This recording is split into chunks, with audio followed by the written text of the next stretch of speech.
Has anyone ever truly told you what happens after 80? Not the polite version, the one wrapped in birthday cake and cliches, but the real story. The one that sneaks in during a quiet afternoon when the house feels just a little too still. The truth is, turning 80 doesn't just mean you've added another year. It means the ground beneath your life begins to shift in subtle, powerful ways. Your world, once full of rhythm and routine, can start to feel quieter, smaller, and more reflective. People may come around less. Your body might not respond the way it used to. And suddenly, you find yourself asking questions you never thought you would. Do I still matter? Where did everyone go?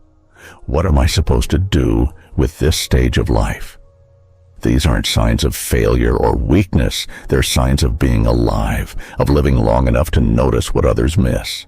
But the danger is in not seeing these changes coming. That's when they hurt the most, when they catch you off guard. So in this video, we're going to talk about it. All of it. The hard parts no one warns you about, and the quiet gifts waiting on the other side. We'll walk through 5 brutal truths about life after 80, not to scare you, but to prepare you.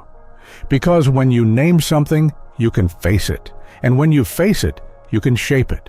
You've come too far to be surprised by what's next. Stay with us until the end, because in each truth is a deeper strength, and a chance to live this chapter with more clarity, courage, and dignity than ever before.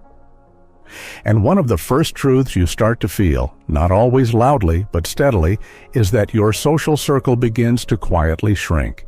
It doesn't happen overnight, and it's not always dramatic. In fact, that's what makes it so disorienting. One day you realize the phone doesn't ring quite like it used to. You notice the holidays are quieter, the invitations slow down. Friends move, grow ill, or pass away. Even those who are still around might stop driving, stop calling, or simply fade into their own routines. It's not out of malice. It's not that they don't care. It's just that life has a way of pulling people in different directions. But when it happens, it leaves behind a stillness you weren't quite ready for. Studies show that nearly 43% of adults over 60 report feeling lonely on a regular basis, and that number increases significantly past 80. According to research from the National Academies of Sciences, Engineering, and Medicine, social isolation is associated with a 50% increased risk of developing dementia, a 29% increased risk of heart disease, and a 32% increased risk of stroke. That's not just an emotional burden, it's a physical one. Loneliness doesn't just sit quietly in the corner. It changes your health, your sleep, your energy, even your immune system. And what's hardest about this stage is that most people don't talk about it. In your 60s and 70s, the world is still buzzing with reunions, travel, grandkids, hobbies, volunteer work. You're still very much in motion, but in your 80s, the pace shifts. People stop checking in as often. The calendar thins out, and you're left with more time and fewer people to fill it with. I once knew a man named Leonard, 83, a retired high school band teacher who used to host weekend lunches with his friends from the music department. They'd sit around, tell stories, drink coffee, laugh like they were still in their 30s. But over time, that lunch group went from 6 people to 4 to 2. And then just Leonard, sitting at the table by the window, still ordering enough coffee for company that wasn't coming anymore. It's not that they forgot, he once told me. It's just that life kept moving, and somehow I didn't. That quiet ache of being remembered less and missed less, it doesn't always show up as tears. Sometimes it shows up as silence after dinner, or a walk that feels too quiet, or a calendar with too many blank squares. But here's the thing, knowing this happens gives you power, because once you see it, you can act. You don't have to let the shrinking circle stay small. It may not grow the same way it once did, but it can grow differently, with intention. New connections don't always come knocking. Sometimes you have to go find them. Maybe it's a local community center where you join a weekly game night or art class. Maybe it's a church group, a book club, a walking buddy. Maybe it's sending a letter to someone you haven't heard from in years, just to say hello. And yes, it takes effort, especially when energy feels limited. but it's worth it. Research shows that even small, regular social interactions, a weekly phone call, a short visit, a shared hobby, can drastically improve emotional well-being and reduce cognitive decline. Connection after 80 isn't about quantity. It's about quality, and it doesn't always have to look like the past. Sometimes it means forming friendships with people younger than you. Sometimes it means reaching out to someone who might be lonely too. And sometimes it's as simple as talking to the barista who remembers your name or the neighbor who always waves but never speaks. These aren't just gestures, they're anchors.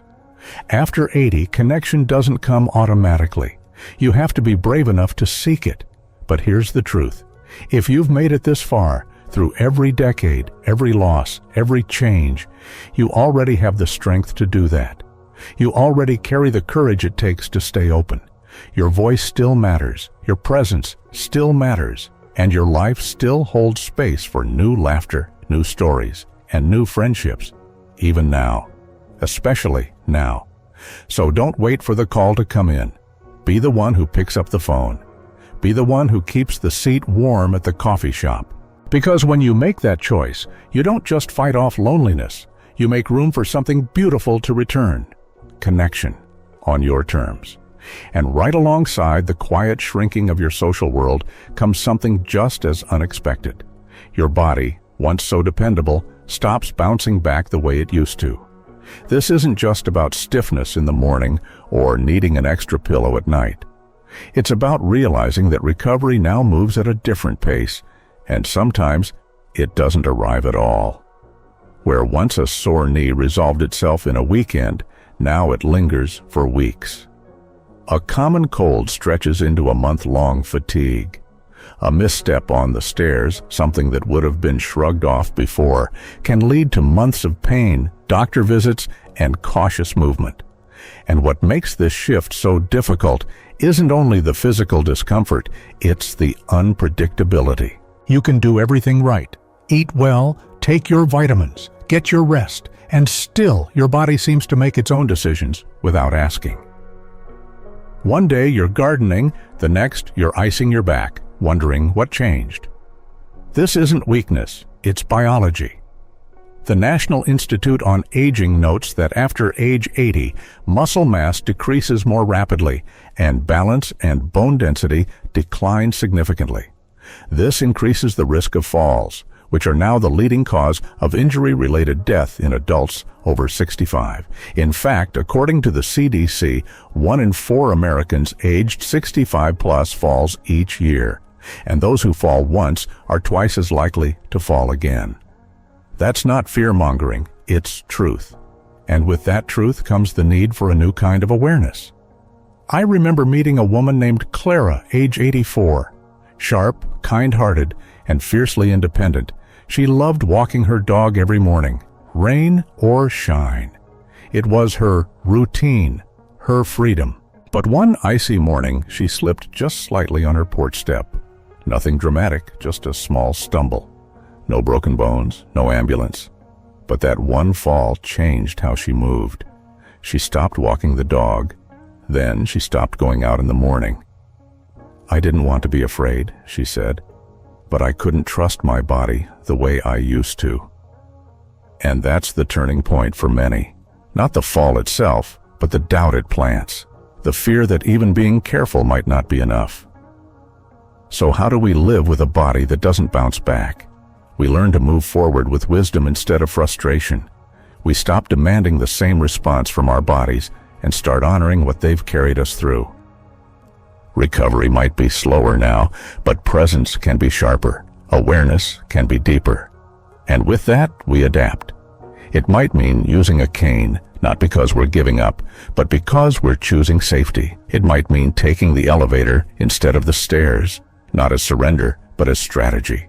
Scientists call this adaptive resilience, the ability to stay active and engaged by making smart, flexible adjustments. And those adjustments matter. A study from Harvard Health showed that older adults who maintain even light daily activity, like 20 minutes of walking or chair exercises, have significantly better physical function and mood than those who don't. So no, you may not bounce back like you once did, but you can still build strength, slowly and steadily. You can stretch more gently. You can nap more intentionally. You can listen when your body whispers, before it has to shout.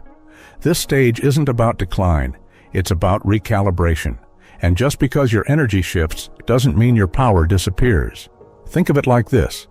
A river slows as it widens, but it becomes deeper, more reflective, more enduring. So instead of chasing your old pace, try respecting your new rhythm. Give yourself permission to rest without guilt. Give your body credit for showing up every day. The truth is, aging isn't about giving in. It's about showing up in a new way, with presence, patience, and a fierce kind of grace. And just like Clara, who eventually returned to morning walks, this time with a walking stick, shorter routes, and a neighbor by her side, you get to rewrite how strength looks in your life. Because bouncing back might be different now, but moving forward, that's still entirely yours. And as your body slows and recovery takes its time, another truth quietly emerges, one that may be even harder to face. You start needing help with things you used to do without thinking. Not all at once, and not always in obvious ways. It creeps in subtly. First, you might start skipping the step stool and avoiding the high cabinets. Then, maybe you grip the handrail a little tighter when going down the stairs. One day, you hesitate before driving at night or during rain. None of these moments feel monumental at first, but over time, they add up. And slowly, the independence you've spent a lifetime building starts to feel like it's slipping through your fingers. That's what makes this stage so emotionally complex. It's not just about physical ability, it's about identity. Many people over 80 have spent decades being the ones others leaned on. They were the parents, the providers, the fixers, the planners. So when the roles begin to shift and you find yourself needing a ride or assistance with meals or help remembering an appointment, it doesn't just feel inconvenient, it feels uncomfortable. It can stir feelings of guilt, frustration, or shame, even when no one around you is judging. According to a Pew Research Center study, nearly 60% of adults over 65 say they worry about becoming a burden to their families. And many admit to hiding their challenges, skipping medication refills, avoiding asking for help with groceries, or even lying about a fall, just to maintain a sense of pride and control.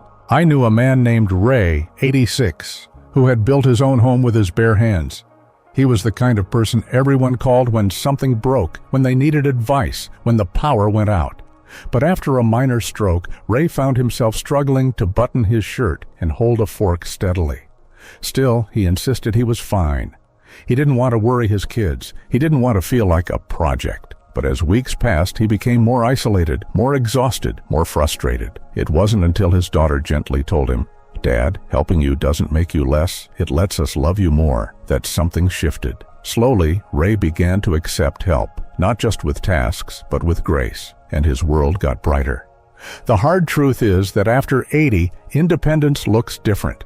It's not about doing everything alone, it's about knowing what you can still do, and being wise enough to ask for assistance when you can't. It's not a loss of dignity, it's a protection of it. There's strength in knowing your limits. There's courage in letting someone lift the heavy bag or drive you to an appointment. And there's deep wisdom in realizing that by accepting help, you're actually buying yourself more years of doing what matters most. Science backs this up. A study from the Journal of Gerontology found that older adults who use supportive tools like grab bars, walkers, medication reminders, and home care services not only experience fewer accidents, but also report higher satisfaction with life and greater emotional well-being. Help doesn't have to come from people alone. It can come from smart adaptations in your home, a stool in the kitchen, motion sensor lights, a pill organizer, a wearable fall detector. These aren't signs of decline. They're signs of someone choosing to live smarter, longer, and with greater peace of mind.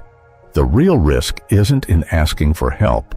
The risk is in pretending you don't need it and suffering in silence. You've earned the right to ease. You've earned the right to support. And the people who love you aren't keeping score. They're just trying to walk beside you in this season. Just like Ray discovered, it's not about giving up. It's about giving yourself permission to receive what you've given so generously to others for decades. Care, patience, and love. So if you find yourself hesitating to ask for help, remember this: there's no weakness in needing a hand. There's only wisdom in accepting one. So if you find yourself hesitating to ask for help, remember this: there's no weakness in needing a hand. There's only wisdom in accepting one. And if this part of the message resonates with you, let us know in the comments below. Have you had a moment where asking for help changed something for the better?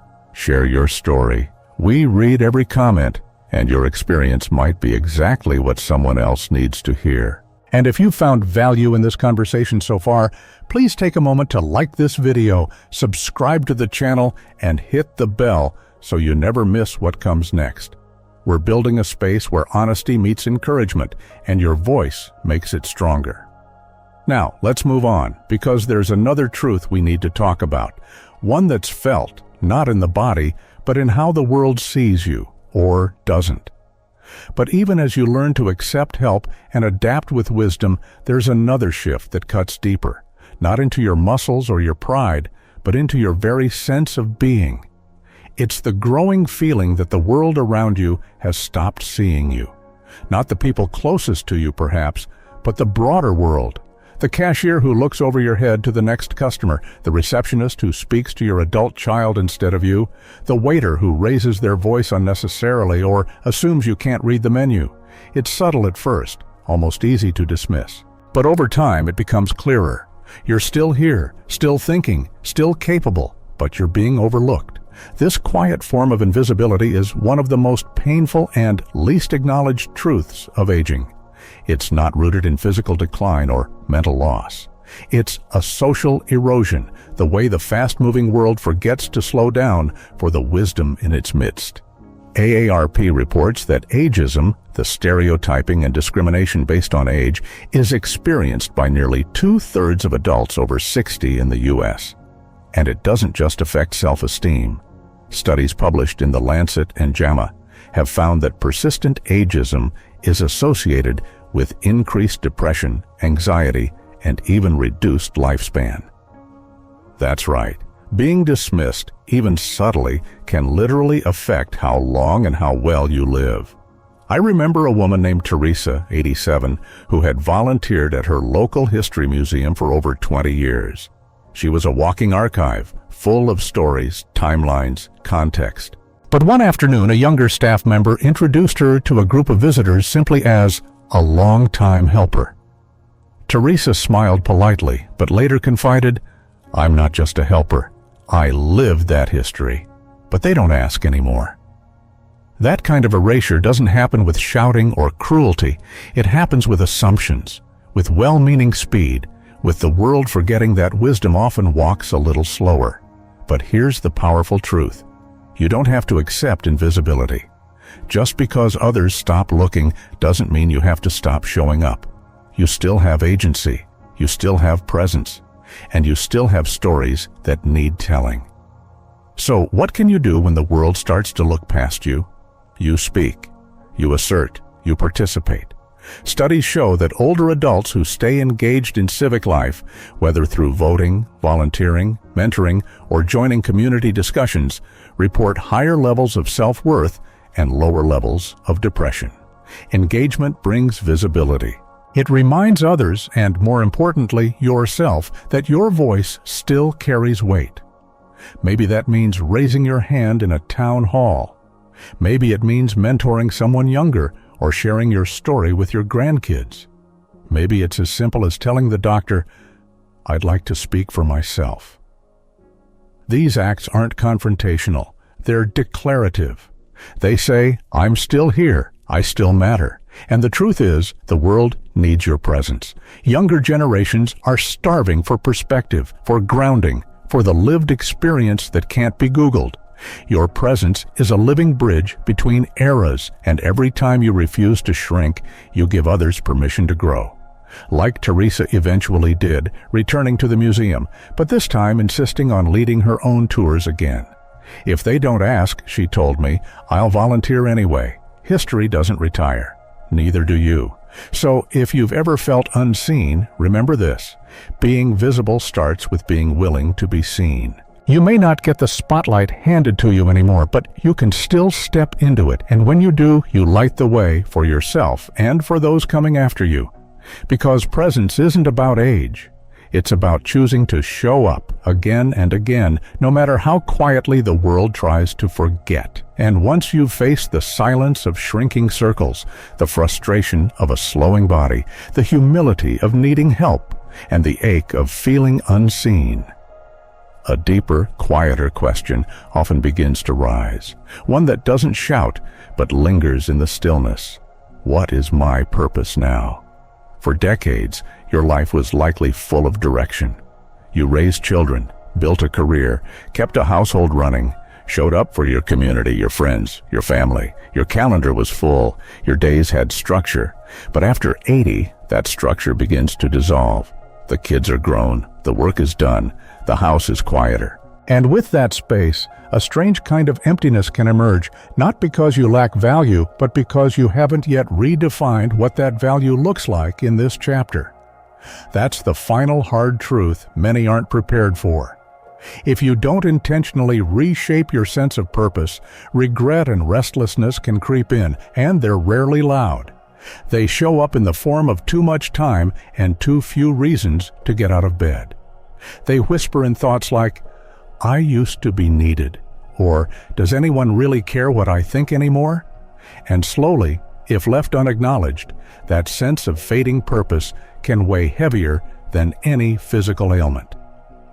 A 2020 study published in JAMA Network Open found that older adults who reported a strong sense of purpose were associated with a 15% lower risk of death, better cognitive health, and greater emotional well-being.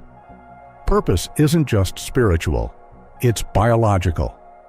I once met a man named Charles, 88, who had worked as a math teacher for nearly 40 years. After retirement, he looked forward to rest, but within a year he told me, I thought retirement would be freedom, but I've never felt more lost. He missed being useful. He missed feeling relevant. But everything changed when a neighbor asked if he could tutor her grandson who was struggling in school. 1 hour a week turned into 3, and soon Charles had a small group of neighborhood kids coming by after school. He started smiling again. It's not about the math, he said. It's about being part of something again.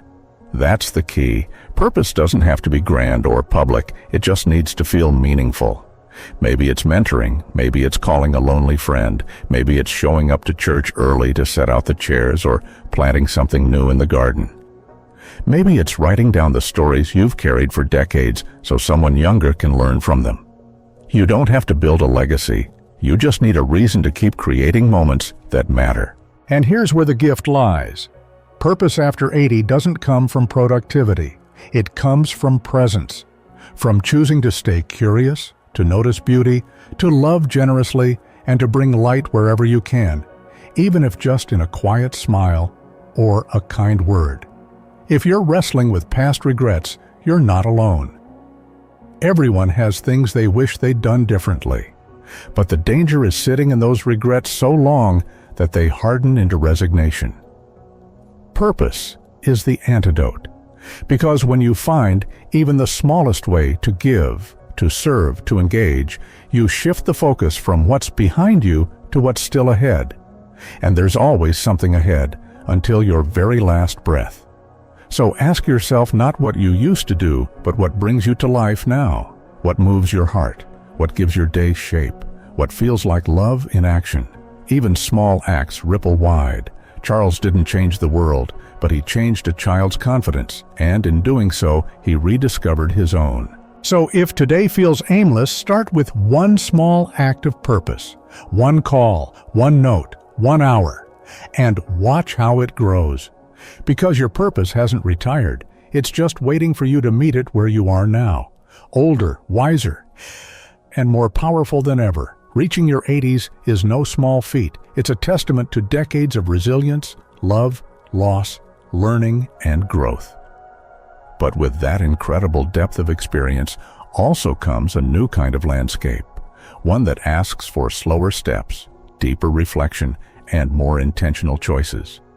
These 5 truths, shrinking circles, a body that recovers differently, the growing need for help, the feeling of invisibility, and the search for renewed purpose, aren't meant to discourage you. They're meant to shine a light on the path ahead so you don't have to walk it in the dark. Because when you name these changes, you take their power away. And in their place, you claim something greater: clarity, courage, and the ability to shape this chapter on your terms. You are not fading. You are refining. You are not finished. You are just arriving at the deepest part of the story, the part where every moment carries meaning, and your presence is more powerful than ever. So whether you see yourself in one of these truths or all of them, remember, you still have a voice, you still have a choice, and you still have so much to offer, not just to others, but to yourself. If this video touched something in you, let us know in the comments. Which truth resonated most? What are you holding on to, and what are you ready to embrace? If you found this message meaningful, please take a moment to like, share, and subscribe. It helps us continue making content that honors your journey and lifts others along the way. Turn on notifications so you never miss a future video. We're grateful you spent this time with us today. Take good care of yourself, and we'll see you in the next video.